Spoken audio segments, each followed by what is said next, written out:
बिस्मिल्लाहिर्रहमानिर्रहीम। अल्हम्दुलिल्लाहि रब्बिल आलमीन। अस्सलाम वालेकुम व रहमतुल्लाहि व बरकातुहू। मेरी प्यारी बहनों, भाइयों और बुज़ुर्गों में अपने चैनल इस्लामिक हादी अमीन में खुश आमदेद कहती हूँ और दुआ करती हूँ अल्लाह रब्बुल इज़्ज़त आपको खुश व खुर्रम रखे और आप पर बरकतें और रहमतें बारिश की तरह बरसे।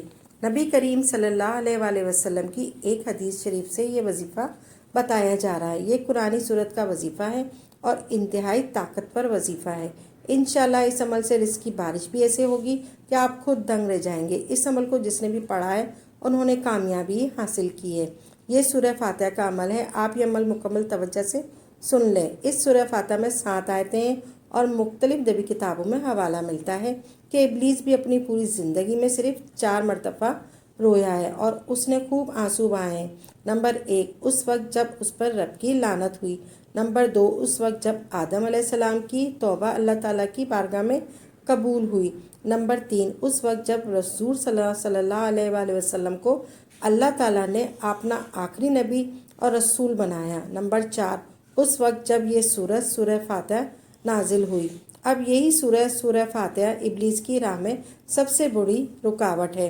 सूरह फातिहा 7 आयतों पर मुश्तमिल है, जिसमें से 3 आयत में अल्लाह ताला की हम्दो सना है। आखिरी 3 आयत में इंसान की तरफ से दुआ और दरख्वास्त का मजमून है और दरमियानी एक आयत में दोनों चीज़ें मुश्तरक हैं। रसूल अकरम सल्लल्लाहु अलैहि वसल्लम ने फरमाया कि नमाज और मेरे बंदे के दरमियान 2 हिस्सों में तकसीम की गई है।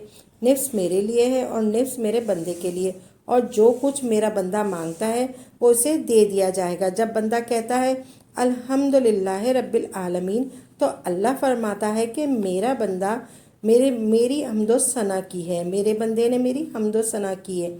और जब वो कहता है रहमान रहीम, कि मेरे बंदे ने मेरी तारीफ़ व सना की है।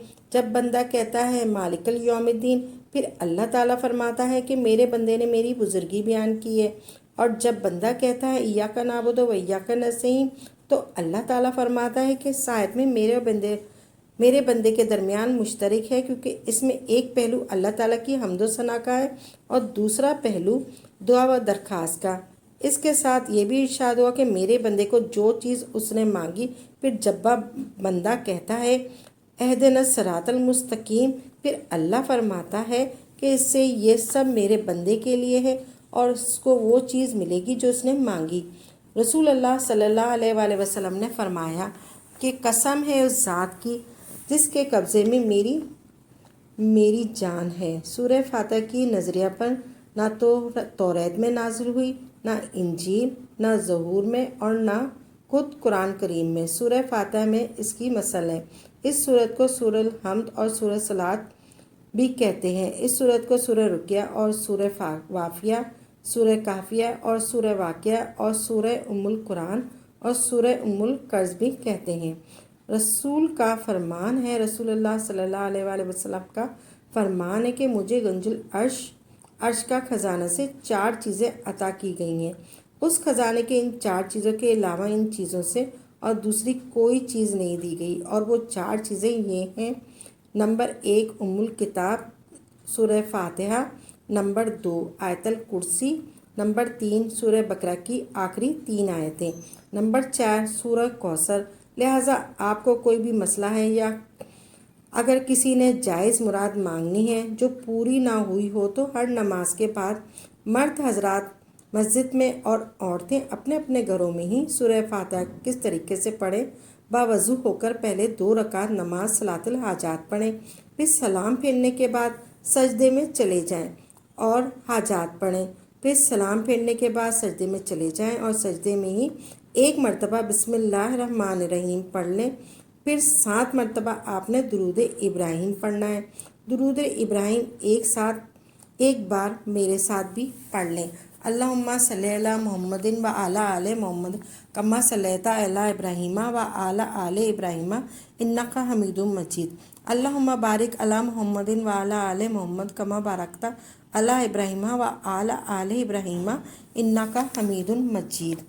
फिर आप सूरह फातिहा पढ़ें शुरू करें, लेकिन जो ही आप इय्याका नअबुदु व इय्याका नस्तईन पर पहुँचे तो आप एक मरतबा इय्याका नाबुदु व इय्याका नस्तईन पढ़ें। फिर जब 33 मरतबा मुकम्मल हो जाए, 33 मरतबा पढ़ें इय्याका नाबुदु व इय्याका नस्तईन। तो 33 मरतबा इय्याका नाबुदु व इय्याका नस्तईन पढ़ें। फिर जब 33 मरतबा मुकम्मल हो जाए, फिर सूरह फातिहा मुकम्मल पढ़ें। फिर 7 मरतबा दुरूद शरीफ पढ़ें और सजदे से सर उठा लें। लेकिन आपने दुरूद इब्राहिम और सूरह फातिहा को सजदे में पढ़ना है। फिर सर उठाकर हाथ फैलाकर अल्लाह ताला से वो मुराद, वो हाजात मांगनी है जिसके लिए आप ये अमल कर रहे हैं। इंशाल्लाह आपकी हर मुराद, हर हाजत पूरी हो जाएगी। लेकिन इसके साथ साथ आप रोज़ाना इस्तिग़फ़ार की कसरत कीजिए और उठते बैठते चलते फिरते आप अस्तग़फ़िरुल्लाह 313 मरतबा पढ़ने की आदत डालें। अस्तग़फ़िरुल्लाहुल अज़ीमुल्लज़ी ला इलाहा इल्ला हुवल हय्युल क़य्यूम व अतूबु अलैह। अस्तग़फ़िरुल्लाहुल अज़ीमुल्लज़ी ला इलाहा इल्ला हुवल हय्युल क़य्यूम व अतूबु अलैह। जब हम पर मुसीबतों के पहाड़ टूट पड़े तो सजदों में ही रब को राज़ी करें। सजदा हर परेशानी का इलाज है, बल्कि सजदा ऐसी परेशानी में इबादत है। सारी कायनात का इत्तेफाक है। सजदे की हालत में बंदा अपने रब के करीब होता है, रब के करीब तरीन होता है। सजदे में आप अल्लाह को पुकारें। सजदे में अल्लाह ताला आपके बहुत करीब होता है, आपकी हर मुराद पूरी करेगा। आपके जो भी हाजात हैं, जो भी परेशानी है, उसको सजदे में ही आप याद करें और सजदे में इबादत करें। आपको अल्लाह ताला ज़रूर कबूल फरमाएगा। अल्लाह पाक का शुक्र अदा करना हरगिज़ ना भूलें, क्योंकि अल्लाह पाक ही हमारी मुश्किलों को आसान फरमाता है। अल्लाह पाक की ज़ात का हमेशा शुक्र अदा करें।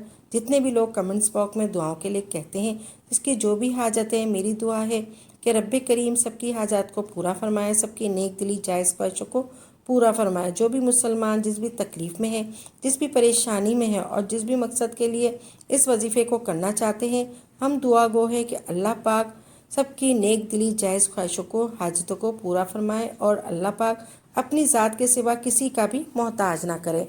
आमीन या रब्बुल आलमीन।